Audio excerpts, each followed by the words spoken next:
مشاغبات رياضية والمشاغب طارق رمضان الصحفي بالأهرام، ساعتك كام يا طارق؟ ماشي و20 ربنا يخليك يا مروه. عشان يا جماعه بس هو ايه، عشان هو لما بنطلع متاخرين على فقرته دقيقتين بيعايرنا، فانت بتعايرنا في التقصير واحنا بنعايرك في التطوير. ايوه خلي بالكم دي تاني مره مروه تقول لي ساعتك وربع، ده يعني تاني مره يا خبر. يعني هو قدامه سنه مثلا يطلع متاخر عن ميعاده 5 دقائق كل مره مثلا. ذل وحش. طب هاتي الفلوس اللي عليكي بعد اذنك. عليك 40 جنيه. لا خلاص بعد المعايره ما ينفعش ادي فلوس.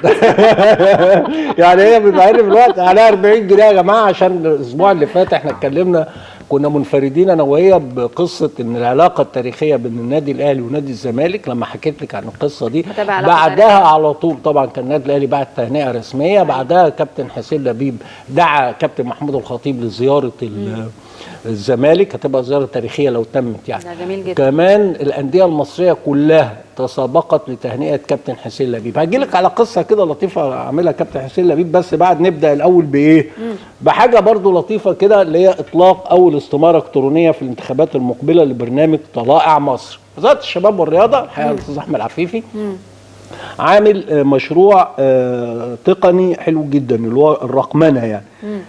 ففي انتخابات انا بس عايز اجيب لك بقى التفاصيل بتاعه الرقمنه ديت، عشان الرقمنه مهمه جدا. ومشروع الرقمنه ده في وزاره الشباب والرياضه الحقيقه ماسكه احمد عفيفي. احمد عفيفي هو نجح فيه يعني نجح فيه تمام، يعني الحقيقه هو في اي حته بيروح فيها بينجح. ماشي تمام. لكن يعني وفي لجنه تنسيقيه للانتخابات الالكترونيه عملت اجتماع طبعا اطلاق الاستماره الالكترونيه وتعليقها في انتخابات محاكاه برلمان الطلاء على مستوى الجمهوريه. طبعا حضر الاستاذ احمد عفيفي رئيس الاداره المركزيه للمعلومات، والمستشار علاء المهدي مستشار الوزير، ورندا البيطار مدير عام البرلمان. تمام. حلو قوي تجربه الرقمنه دي، خاصه لو احنا طبقناها في مراكز الشباب. لكن احمد عفيفي من يوم ما ساب الهيئات الشبابيه على فكره كان عامل شغل حلو جدا في مراكز الشباب. ومراكز الشباب الحقيقه بعدها يعني مش عايز اقول لك يعني مفيش الوضع اتغير. الوضع اتغير. يعني احمد عفيفي كان بيعالج المشاكل، كان بيرد على الناس، بيبعت لجان، متابعه دؤوبه. بعد ما مشي راح الرقمنه مراكز الشباب بقت على عينك يا تاجر، لا حد بيتابع ولا حد بيسال ولا حد. طب اقول لك على حاجه لطيفه، دوري مراكز الشباب انا لسه الاسبوع اللي فات ما رضيتش اجيب لك بس ايه الفيديو. دوري مراكز الشباب، دوري مراكز الشباب ده ما كان الاستاذ احمد عفيفي موجود كان ماشي على الساعه. يعني بمعنى ايه؟ كان لو حد عمل حاجه يعاقبه، في تطوير في المركز، في الدوري، في متابعه للدوري، في متابعه للشغل. شايفين الفيديو؟ كان ده لا ده استني ده الاستاد بتاعنا بتاع المنوفيه دقيقه واحده. ده الاستاد دقيقه واحده هنرجع بيه بعد شويه. عرضناه بقى استنى هنعيده تاني. هنعيده تاني. فبعد دوري مراكز بعد هو ما مشي انا عايز اقول لك كميه التجاوزات اللي في دوري مراكز الشباب اصبحت يعني مش عايز اقول لك فظيعه لدرجه ان انت ما تتحمليش. لسه من يومين جايبين فيديو لاعتداءات وتبادل مشاجرات. ليه؟ لان اللي ماسك دلوقتي مع كل احترام وتقدير انا مش فاكر مين اللي ماسك بصراحه، مش على مستوى الحدث.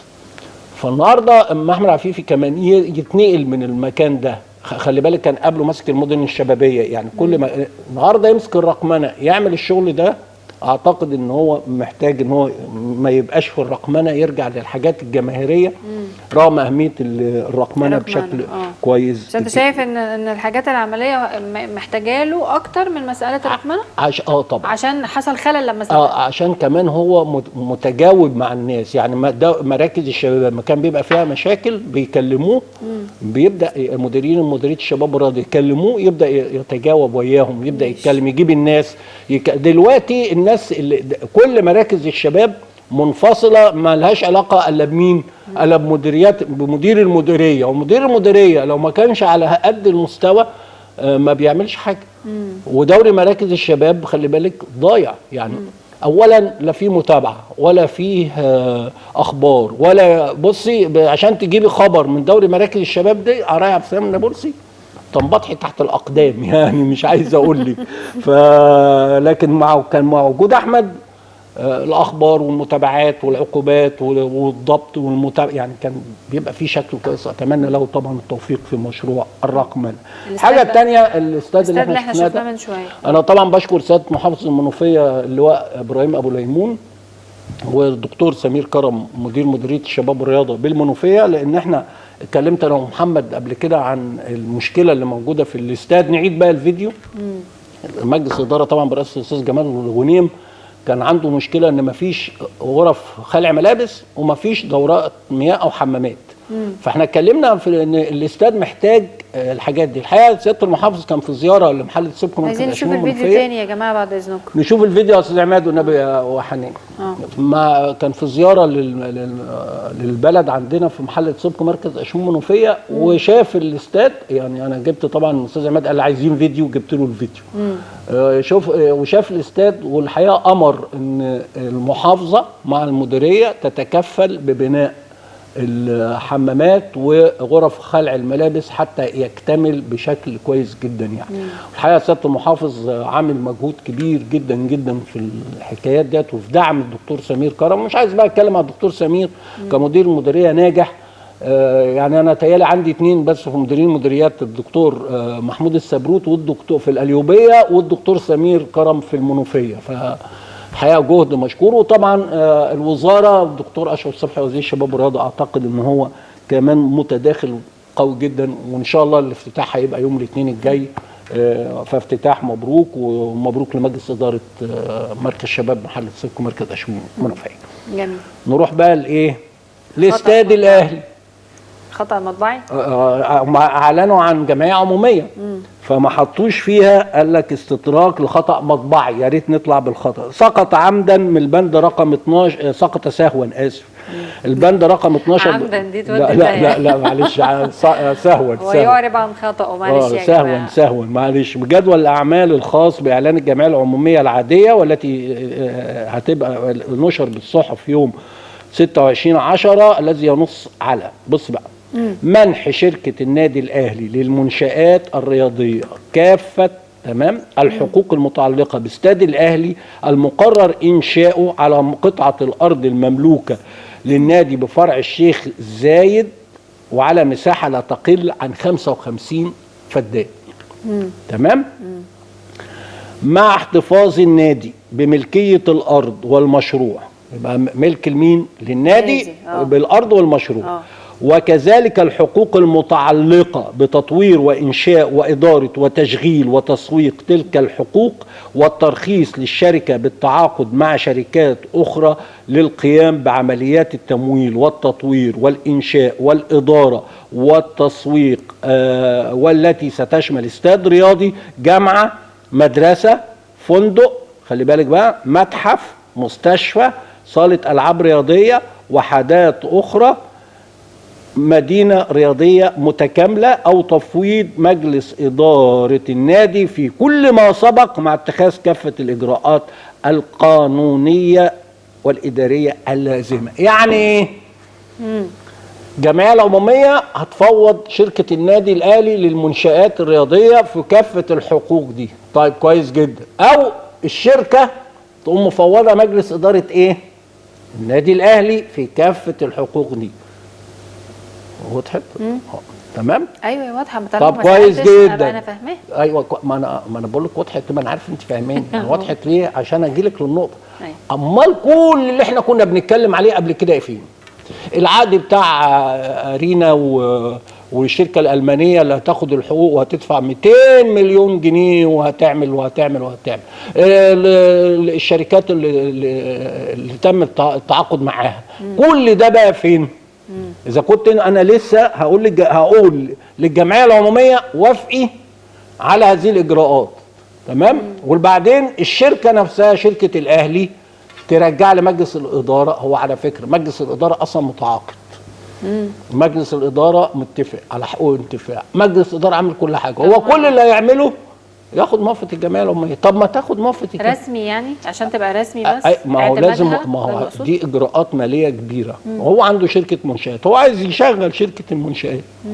طيب ما انت شغلت شركه المنشآت، طب ليه بقى شركه المنشآت تاخد تفويض وبعدين تقوم مرجع لك التفويض؟ في حاجه كده ايه، احنا قلناها انا ومحمد لما كنا بنتكلم، هيبان. قلناها ايه؟ لا قلناها ايه؟ في مين اللي بيعطل استاد الاهلي؟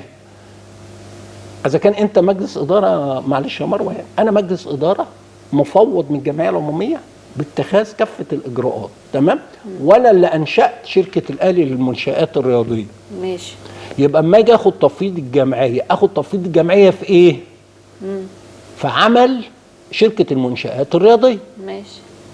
لكن مش هاخد موافقه الجمعيه العموميه على ان شركه المنشات الرياضيه اللي انا اعملها واخد ترخيصها واخد كل حاجه هتبدا تشتغل في الاستاد. طب ما هي طبيعتها اسمها منشات رياضيه. وبعدين بص على الاعلان، ارجع بالاعلان تاني، جايب كل التفاصيل، تعمل كذا وتعمل كذا وتعمل كذا وتعمل كذا وتعمل كذا وتعمل كذا وتعمل كذا. طيب ماشي اوكي، طب ما ده شغلها. ممكن يكون بيأمن مهام عمله، يعني ما يبقاش فيه اعتراضات بعد كده او يقفل اي ثغره ممكن حد يدخله منها. لا بصي، الجمعيه العموميه بتوافق على حاجه واحده بس او ترفض بيع الشركه. يعني لو انا هبيع شركه الاهلي للمنشات الرياضيه تقول لي ايه؟ او لا. لكن النهارده انا شغال، امال انا ماضي عقدي ازاي؟ انا كمجلس اداره ماضي عقدي الاستاد ازاي؟ انا كمجلس اداره حطيت حجر الاساس ازاي؟ انا كمجلس اداره جبت شركه المانيه والشركات المصريه واتفقت معاهم ازاي؟ انا يعني كل الاجراءات دي، هو لو كان هنا يا مروه قال لي ايه؟ موافقه الجمعيه العموميه على كافه الاجراءات التي اتخذها مجلس اداره، عشان دي مبالغ ماليه كبيره، مجلس اداره النادي الاهلي بخصوص بناء الاستاد والمدينه الرياضيه واقول له تمام. لكن هنا في حاجه مش فاهمها. هل الوزاره مثلا اعترضت وقالت له لا هات لي موافقه الجمعيه العموميه؟ طب هل الشركه عندها يعني ايه؟ في حته كده انا لغايه يعني تقصد؟ يعني في حته كده مش فاهمها من الاعلان ده والاستدراك ده. ومن امتى بتحط في الاعلان بتاع الجمعيه العموميه كل هذه التفاصيل الخاصه؟ ده انت ما عملتهاش وانت هو بتنشئ الشركه. يعني ده انت ما عملتهاش في ايه بقى؟ الله اعلم، هيبان في القصه الجايه. قبل ما اروح لك بقى يعني ايه، هنسيب الاهلي بس شويه كده وارجع لك في الجهاز الطبي. اروح بس للي قاله الدكتور محمد فضل الله، تربيه فنيه، تغيير مسمى كليات التربيه الرياضيه الى كليات علوم الرياضه غير صح. ايه علوم الرياضه دي؟ مالها كليه التربيه الرياضيه؟ اسمها كليه علوم الرياضه؟ اسمها كليه دي فقدت كده الاسم ده، فقد بارقها. لا ايه علوم الرياضه اصلا؟ ما اعرفش ايه علوم الرياضه. يعني انا اغير كليه الطب اسميها كليه علوم الطب؟ وخلي بالك بقى كليه التربيه الرياضيه اللي هي موجوده اشهر كليه رياضيه، الملاعب بتاعتها مش هتبقى موجوده. طب ما هو بيقول غير صحيح. لا، تغيير ان انا اغير مسمى كليات التربيه الرياضيه الى كليات علوم الرياضه غير صحيح. ايوه يعني غير صحيح، القرار غير صحيح، لكن القرار موجود. يعني القرار اتعمل بقى اسمها كليات علوم الرياضه، فاتخاذ القرار بهذا الشيء غير صحيح. ده كليات تربيه رياضيه. ماشي، هو تربيه رياضيه فيها جزء علمي جوه، احنا عارفين ده. طبعا كليه الطب ما بالظبط، بس ده مش معناه كلها علوم. اساسا الكليات العمليه بالذات لما بيتغير اسمها لمسمى جديد بينكد علينا احنا بصراحه، والله العظيم بنتنكد. ايوه ايه الهدف؟ ما تفهمش. طب ما هو في على فكره في حاجات في اجزاء فنيه في كليات اتغير مسمى الاقسام الداخليه ليها باظت. في حاجه اسمها تريد مارك، في حاجه اسمها براند، في حاجه اسمها صوره ذهنيه. طول عمرنا اسمها التربيه الرياضيه. ايوه حتى في المدارس اسمها تربيه رياضيه. وتربيه رياضيه ابلغ بكتير من علوم ايوه الرياضة. ايه بقى علوم علوم الرياضه دي؟ هيدرس علوم علم ولا علم اداب؟ يعني انت مميزها عن كليه العلوم مثلا؟ طب حتى كليه العلوم اسمها كليه العلوم. طيب ما اسمهاش كليه علوم العلوم. والطب اسمها كليه الطب، ما اسمهاش كليه علوم الطب. تغيير المسمى معناه ان انت بتقضي. طب التربيه الموسيقيه يسموها علوم الموسيقى. وتربيه فنيه علوم الفنيه. يعني يا مروه انت ايوه علوم التطبيقيه. ايوه انت ايه هدفك؟ هو لازم لما تيجي تاخد قرار لازم تقول لي ايه هدفك من التغيير. ليه هدفك من تغيير الاسم؟ عايز تغير اسم ليه؟ خاصه لما يبقى اسم براند. هو في كلتا الاحوال في مشروع لتحويل الارض بتاع كليه التربيه الرياضيه اللي هي هنا الى ملاعب ونقل الكليه لحته تانيه.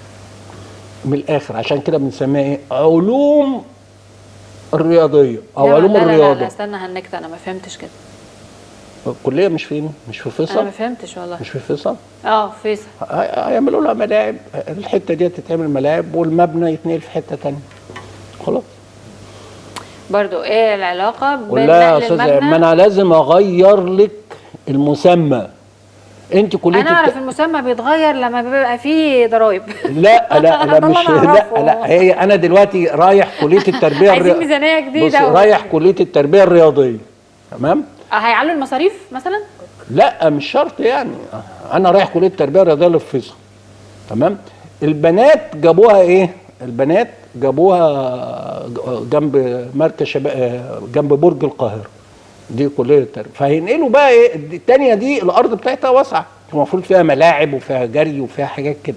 فاحنا هنشيل المبنى الاداري، تمام، ونحولها كلها ملاعب، نأجرها ونعملها، والتانية بقى تروح تشوف لها اي مكان تاني بقى نحط المبنى الاداري. فلازم نغيرها عشان دي مسمى جديد، حاجه جديده. أيوة. شكل هي جديد. اصلا في تاريخ تربيه رياضيه كانت في الاول خالص، او كانت زمان سنتين، معهد سنتين. وكانت بتخرج مدرسين الرياضه او مدرس تربيه رياضيه اللي موجود في المدرسه. خلاص. او مدرس حصه الالعاب عشان لو هنقولها بالبلدي. بعد كده او المرشد الرياضي.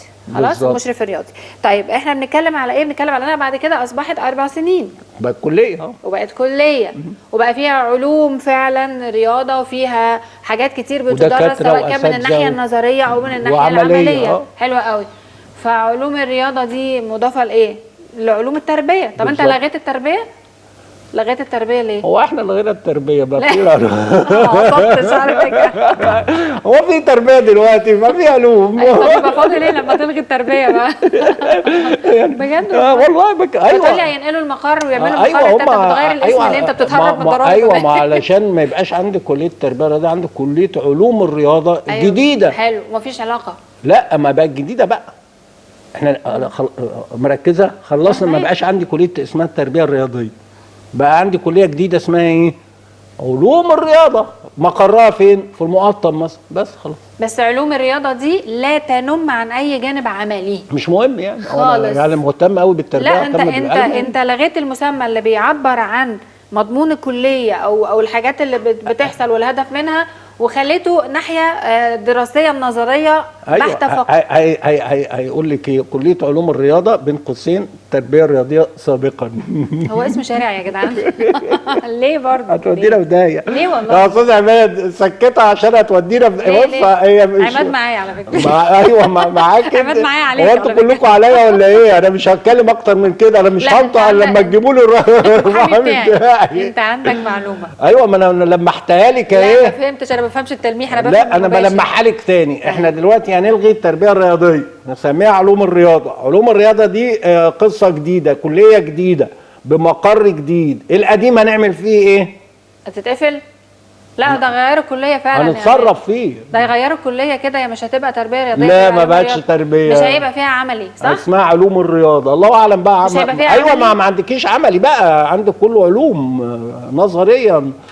زي كده ما بتجيبي حد محاضر يدي. لا هي مش هتبقى أيوة تربيه. كلها على نظرية. كلامه هي مش هتبقى تربيه رياضيه، هي هتبقى نظريه بحته علوم فقط. الرياضه. ولكن الجانب العملي اللي هو التربيه الرياضيه مش هيبقى موجود اصلا. هنبقى نروح الملاعب بقى، نأجر في مركز شباب الجزيره. طب ما احنا لازم نناقش حد في تربيه رياضيه عشان نبقى متاكدين من الكلام اللي احنا بنقوله. هجيب لك ده الكلام اطلع بالخبر عشان ايه ده اللي قاله الدكتور محمد فضل الله في روزا اليوسف. طب ما نحاول هنحاول بقى هنجيب لك بقى التفاصيل الاسبوع الجاي ان شاء الله. ماشي. طيب خلاص كده ماشي، عشان برضو حقهم يردوا يعني، واحنا من حقنا نفهم برضو. هم ما لهمش دعوه، اللي هم حق الرد الوزاره. هي الوزاره اللي غيرت؟ ايوه، امال هو كليه التربيه الرياضيه وزاره الشباب والرياضه؟ طبعا. ولا وزاره التربيه والتعليم؟ لا هي تبع الوزاره اولا. التعليم العالي قصدي. الوزاره اولا، وزاره الشباب والرياضه اولا. ليه؟ هي تبع الوزاره. ملهاش علاقه، دي جهه تعليميه. لا تعليم عالي ده طبعا. اشراف وزاره التربيه والتعليم حاجه، او التعليم العالي حاجه، والملكيه حاجه ثانيه. لا تعليم عالي يا طارق. الملكيه حاجه ثانيه. الملكيه تبع وزاره الشباب والرياضه.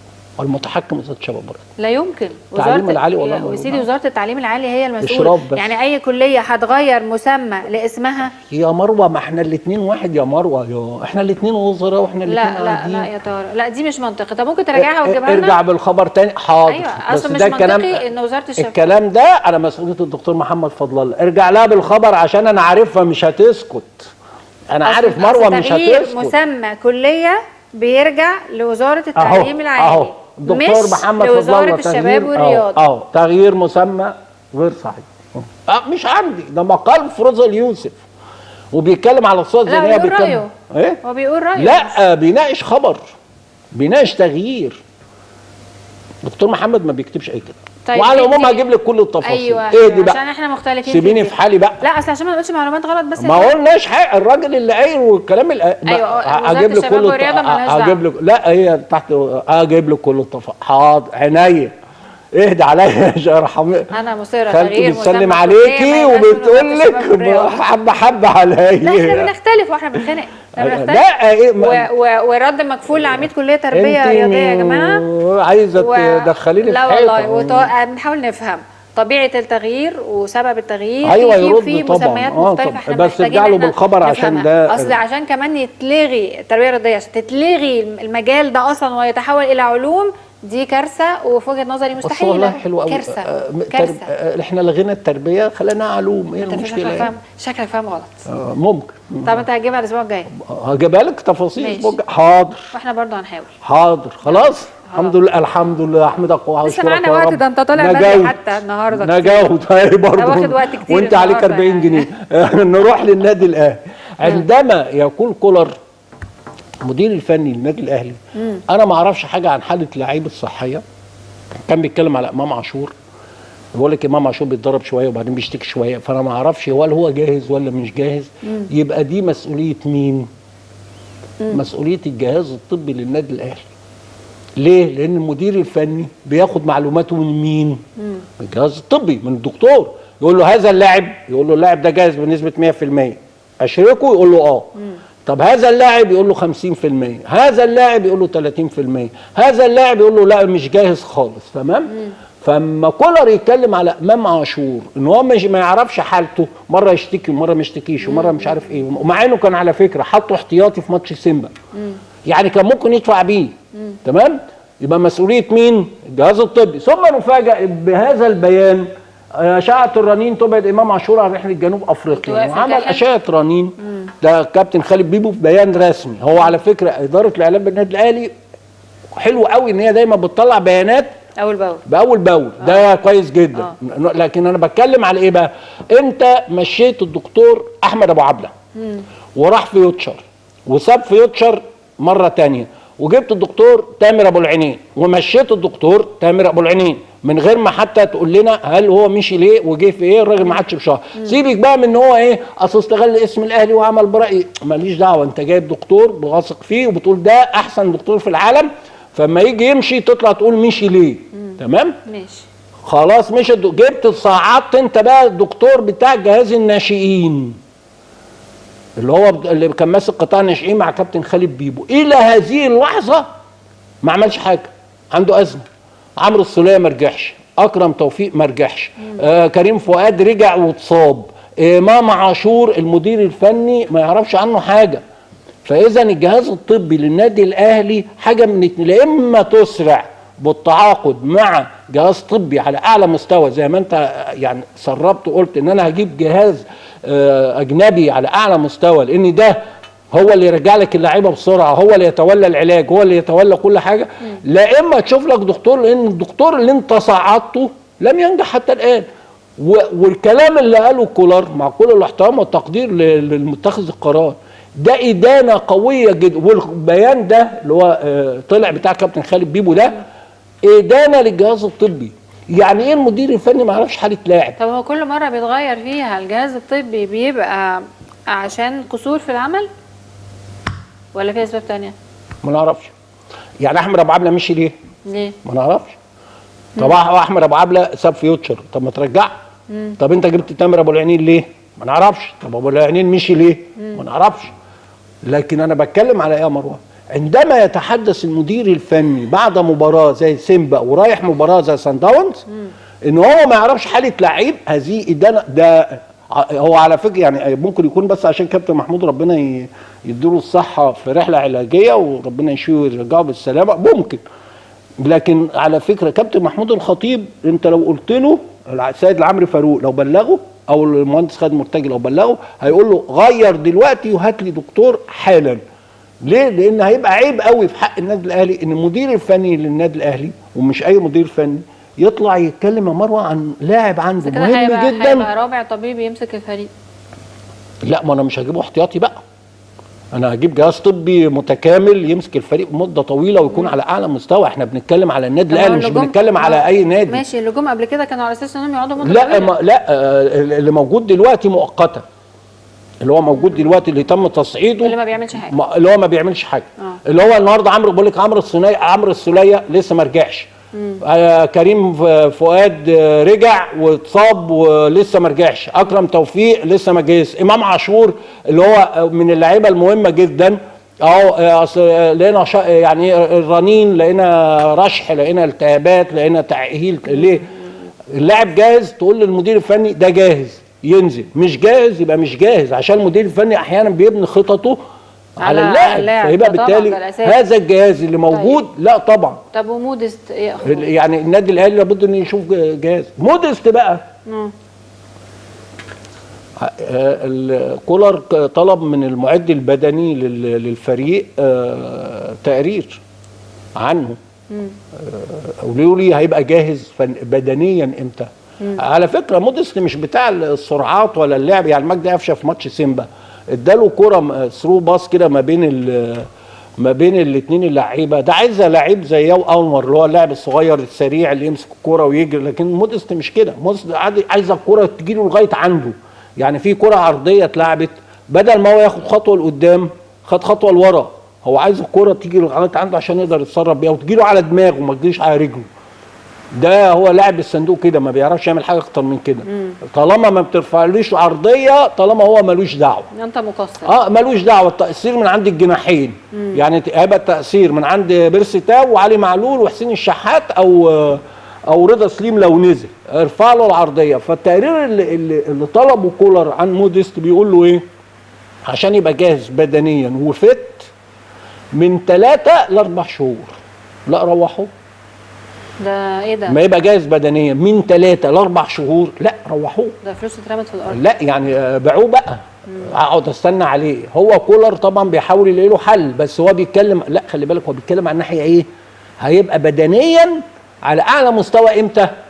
ما اتكلمش عن حاجه تاني. هو ممكن ينزله ممكن يستفيد منه يخلي الاجنحه تلعب له عرضيات ما عندناش مانع. بس ده هيبقى جهد مين؟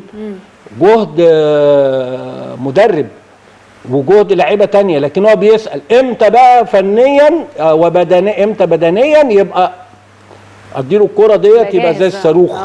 العب له عرضيه ياخد الخطوات. يعني ايه؟ ما هو لازم يتحرك عرضه وطولي. ما الكرة ما تجيلكش عرضيه. قال له من 3 ل4 شهور يبقى جاهز معاك ويبقى ايه؟ ويبقى فريره. ويبقى ايه؟ راجل فريره.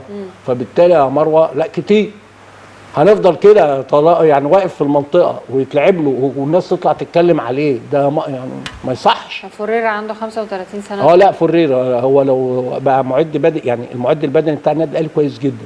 لو فعلا التزم بكل الجداول اللي هتتحط له هيبقى فريرة. مش هيحتاج. ما انا مش هفضل واقف جنبي. هو لازم قياسا على كفاءته مش على سنه. على كفاءته. و35 سنه يعني برضه هيبقى فريرة. بس فريرة في قلب المنطقه رايح جاي. مش فريرة مش هياخدها من عند نص الملعب. يعني مش كل شويه يلعب له الثرو باص. لا يعني ايه؟ بدل ما هو في مكانه هيروح ويجي هيقدر يعمل جامب عالي هيعرف يوجه يعني ايه؟ هيبقى شغله كويس. بس برضه المده طويله. نتمنى لمودست التوفيق. حاجه تانية بقى عشان ماتش بكره اقولها لك بقى قبل ما اروح للحكام بقى. الله اكبر. انا شفت الاسم بالكرة. الله اكبر. الحكام انا جاي لكم بكره ماتش الاهلي. ماشي. جايب له مين؟ ماريا حكم فار. ماريا دي كانت بتحكم ماتش السوبر في الامارات. اي كره للاهلي، ضربه جزاء للاهلي ما بتتحسبش، زقه للاهلي ما بتتحسبش، اي حاجه ما تتحسبش. الاهلي مزعلها في ايه طيب؟ هي كده، فهي جايه بكره. سيبك من حكم الساحه، حكم الساحه احنا ما نعرفوش اصلا، ده اول مره. هي جايه ولا احنا اللي رايحين لها؟ لا احنا رايحين لها. الاهلي رايح لحتتين. ميعاد الساعه 3 ده اسوأ ميعاد ممكن تلعبي فيه، لان خلي بالك بقى تاثير عدم لعب الاهلي الساعه 4 هنا.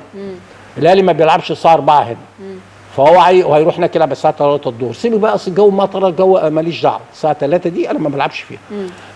فمتسيبي قال له خد بقى انت عايز تعمل ايه؟ انا يهمني ماتش الذهاب.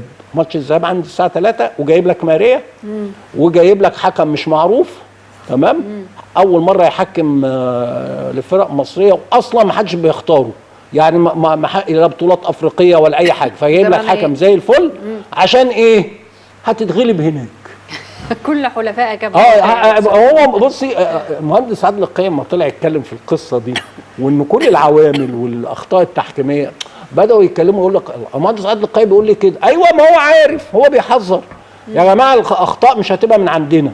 يعني لعيبه النادي الاهلي هيبقى هتقاتل في الملعب وهتلعب لعب زي الفل، بس شوف ماريا بقى هتعمل معاك ايه، شوف الحكم هيعمل معاك ايه، شوف الاثنين مساعدين هيعمل معاك ايه، جبت جون هيجي فيك 2. المطلوب ان صن داونز بكره يفوز على الاهلي باي شيء، واما ترجع بقى تلعب عندي الساعه 8 على استاد القاهره، ربنا يسهل بقى ان شاء الله. هجيب لك طقم تاني زي الفل.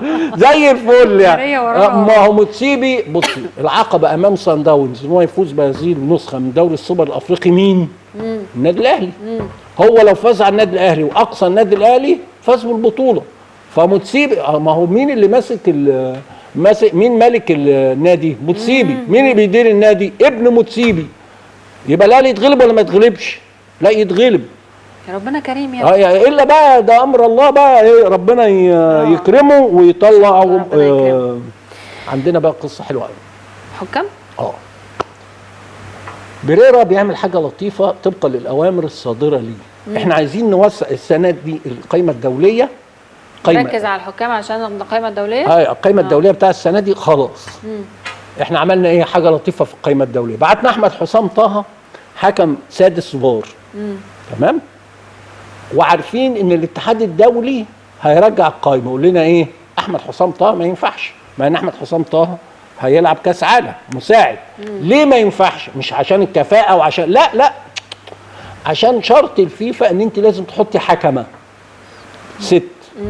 عايزه تزودي الفار يبقى لازم حكمه ست. هو بيزود زي ما احنا بنتكلمنا هنا، ان احنا بيزود رقعه الايه؟ الكره النسائيه والتحكيم النسائي، او عايزين ندعمه اكتر. فحط لي ايه؟ حكم دولي فار واحده ست. خلاص. ما قالش مين، ما قالش لازم تكون دوليه ولا وليه ولا اي حاجه خالص، هو عايز واحده ست. تمام. سعيد عبد الغفار مندوب اسكندريه في لجنه الحكام الرئاسيه عمل ايه؟ حاجه لطيفه جدا. تمام. اما فيفا قال له احمد حسام طه ما ينفعش، قال لك ايه؟ حط مين؟ يارا عاطف. يارا عاطف حكمه دوليه، حكم دوليه، واخده مساعد دولي. ساحه يعني بتقف في حطها اسم تاني تاخد فار، شاره دوليه فار، عشان تتساوى مع محمود ابو الرجال الوحيد اللي واخد الاثنين، مساعد واخد فار. طيب ما بعتش حد تاني ليه؟ لا ما ينفعش، اسكندريه. انا يارا ده انا لو جبت لك الاحصائيه اللي معموله عن الكره النسائيه دي، مش يارا دي بسمله. جاي لها دلوقتي. هي طبعا الصوره معمول لها ستريتش، فهم مش بالعرض ده، هم رفيعين. لا لا لا لا رفيعين جدا بسم الله ما شاء الله. فانت النهارده بدل ما تبعتي حكمه ثانيه نبعت يارا عشان منطقه اسكندريه، لان كابتن سيد ابو غفار اي حاجه. هو على فكره التوزيعه بتروح لاسكندريه وتجيله الاوامر اي حاجه، فحط يارا. لو جبت لك الاحصائيه بتاع توزيع المباريات بتاع الكره النسائيه والدوري الممتاز به السنه اللي فاتت، هتلاقي شاهندة ويارا اعلى حكمتين واخدين ماتشات من اسكندريه. تمام. فالمهم يعني فبنوسع ايه بقى السنه الجايه؟ هيبقى ايه؟ بريرا هو اللي مسؤول عن القائمه الدوليه. فبدانا من دلوقتي. نظريا ولا عمليا؟ ايه؟ نظريا ولا لا عمليا؟ لا هو هيبقى مسؤول كله.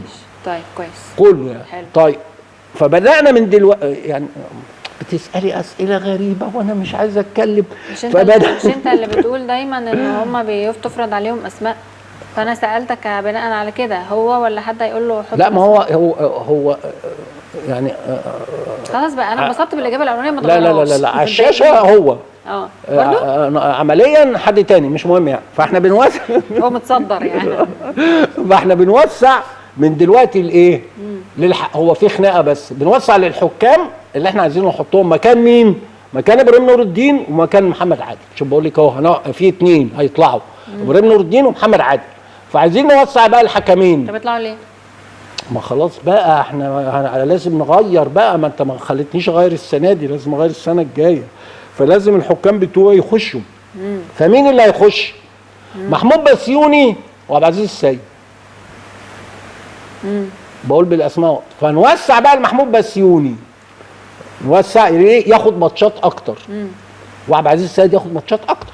ليه؟ عشان التقييم يبقى 100%. من محافظه ايه بقى؟ ايه؟ منين؟ انا بديله بقى خد ماتش اهلي وخد ماتش يعني محمود بسيوني. ماشي. محمود بسيوني خد بيراميدز والمصري اللي لسه امبارح، خد حكم ساحه حلو قوي. ثم خد فيوتشر والداخليه حكم فار. ثم خد انبي والاهلي في دور نصف النهائي. الجداول دي معانا صح؟ ايه؟ ايوه الجداول، هات الجداول. خد كاس مصر اللي هو دور نصف النهائي الاهلي وانبي حكم فار. ثم خد بيراميدز والزمالك تمام حكم ساحه. يعني بيراميدز لعب لغايه دلوقتي 5 ماتشات تمام. الجداول يا شباب، جداول الحكام محمود بسيوني تمام. خد لعب 5 ماتشات، 2 منهم محمود بسيوني، و2 مهمين جدا المصري والزمالك تمام.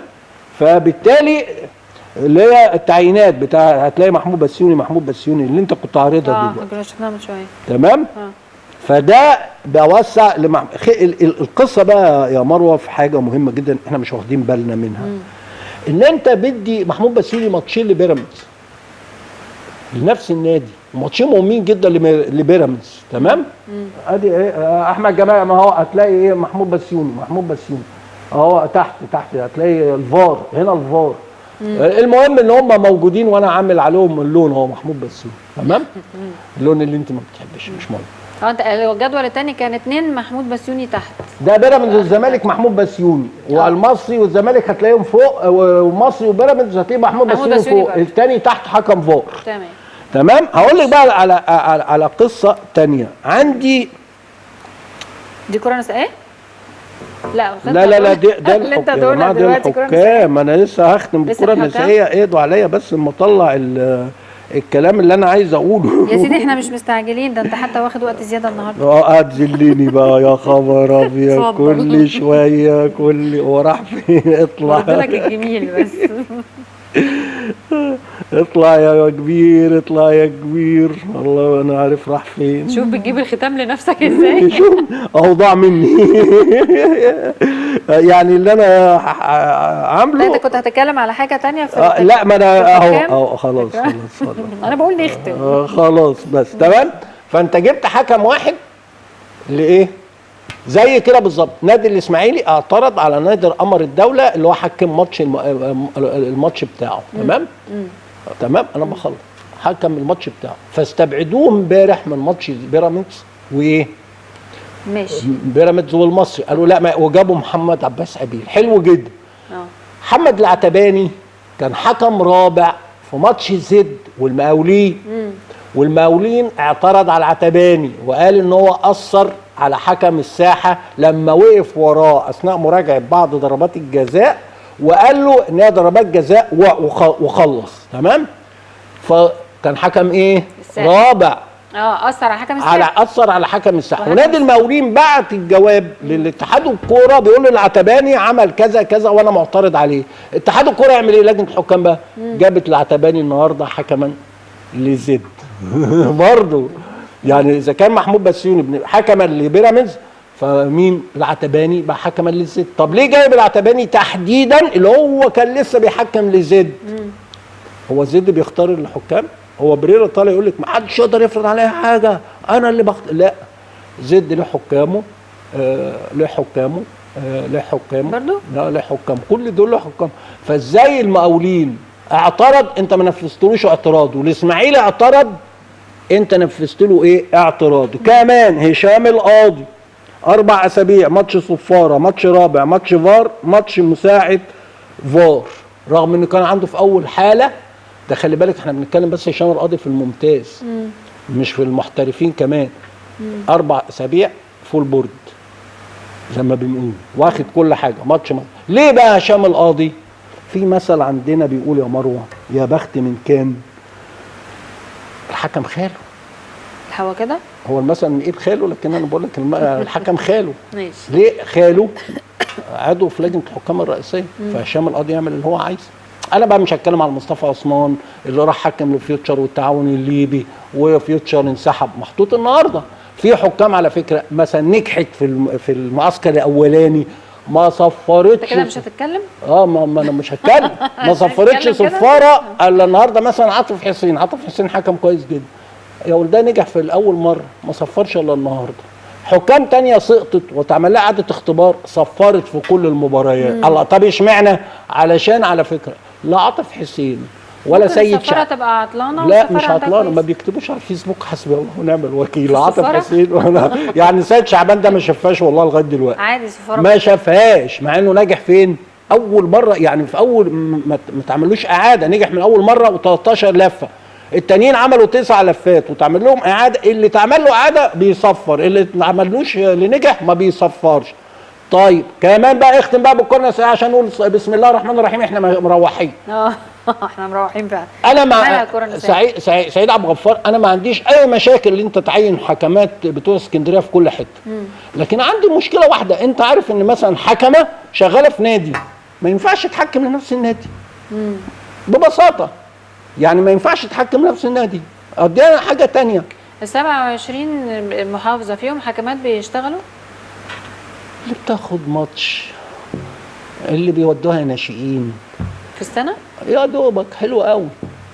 لكن لو انت من اسكندريه بقى يا سلام عليك، تاخدي ماتشات ناشئين. طب يعني هي لما تقول انا كنت حكم تبقى اشتغلت كام ماتش؟ ماتش ماتش في الايه؟ كل اول مكتب لا في الايه؟ ما هو خلي بالك بقى، انت ليكي واسطه. الماتش ده اللي انت حكمتيه ده، هل انت مستقصد اسكندريه؟ سؤال وجيه. والله يا ابني مستقصدها ليه؟ ده اسكندريه يعني حبيبتي. بتتكلم على حبيبتنا كلنا. والله انا بقى على فكره انا كل اصحابي من اسكندريه، ومش بتكلم على انا بتكلم على كيفيه اداره الامر من اسكندريه. ما اصل مروه في حكمه، انا عندي 102 حكمه. 102 حكمه. هو سيد عبد الغفار اسكندراني؟ طبعا. والجدول بيجي له من اسكندريه، وكانت في خناقه من يومين عشان التصنيف. الجدول على فكره انا مش بلوم عليه. خلاص بمجرد ما قلت لي ان ايوه انا مش انا عارف ظروفه والله. الدكتور سعيد ده انا عارف ظروفه. هيعمل ايه؟ الجدول يمكن عشان واثق في دول وعارف دول وشايف لا دول كده. لا مش واثق. انا مهمتي كعضو لجنه حكام رئيسيه ان انا انشر العداله بين الجميع. لازم يكون في محافظات تانية كتير. محافظات تانية بتاخد وحكمات كتيرة بتاخد وعلى فكرة وانا اللي براقب وانا اللي بعاقب، ما عنديش مشاكل. لكن اما اعرف ان حكمة شغالة في نادي عينها لنفس النادي، طيب وبعدين مش ذنب الحكمة بقى. الحكمة مش هتقدر تقول له ايه لا، لان لو قالت لا هتتعاقب. روحي حاضر انا ماليش دعوه بقى، انا مالي، انت اللي طيب ما هو مفيش نظام يحدد ده. مفيش نظام ان انت هتاخد حكمات من كل المحافظات مثلا بالتساوي، او على الاقل ما لا يقل عن كذا محافظه في الموسم مثلا. لا هقول لك على حاجه لطيفه، لا في مفروض معايير. مفيش ضوابط. ايوه مفيش معايير. لكن هقول لك على حاجه لطيفه، الاتحاد الافريقي بعت لينا قال لنا رشحوا لنا حكمات لماتش تنزانيا ونيجيريا في بطوله تصفيات الكره النسائيه الاولمبياد. رشحت له مين؟ من ترضى عنه شاهندة المغربي، يعني شاهندة جمالات يارا وخدوا نوره. طيب عملوا ايه بقى مروه عشان اختم لك بقى بالقصه اللي كنت لا نختم، مش احنا قلنا هنختم من 10 دقائق. ايوه معلش. هو انت يعني اخر حاجه هقولها. انت بتطمع. معلش انت طالع اكتر من 45 دقيقه. الواحد برضه يبحبح. اخرها نص ساعه. بحبح معلش. بحبح يلا عشان نختم. اختم. عملوا ايه بقى؟ قال لك طارق رمضان هيطلع يتكلم يقول لك انت رشحته بناء على ايه؟ فقاموا مطلعين مستند. قال لك مستند اهو ايه يا جماعه المستند؟ قاموا قال لك اهو بالاسماء، اهو الاتحاد الافريقي بالاسماء هو اللي بعت لنا اهو، انت ما تقولش بقى ان احنا اللي اخترنا. قلت لهم ايوه المستند ده مستند الاستدعاء وليس مستند الترشح. يعني هو بعت لك بيقول لك رشح لي، فانا رشحت مروه وطارق وسيد، فبعت تاني يقول لي ايه ابعت لي بقى مروه وطارق وسيد، ده الاستدعاء. لكن انت بترشح بناء على ايه؟ من ترضى عنه شاهين المغربي يترشح. انا بقول بالاسم والله، ومستعد اقول حالات، لكن كفايه كده النهارده، انا اقوم اروح بقى عندي شغل تاني. ربنا معاك. شكرا يا طارق. اشكرك يا مروه. بشكركم مشاهدينا الكرام على متابعتكم لينا حلقه اليوم. اكيد هيتجدد اللقاء اليومي مع حضراتكم غدا وطاقم عمل جديد. شكرا للمتابعه.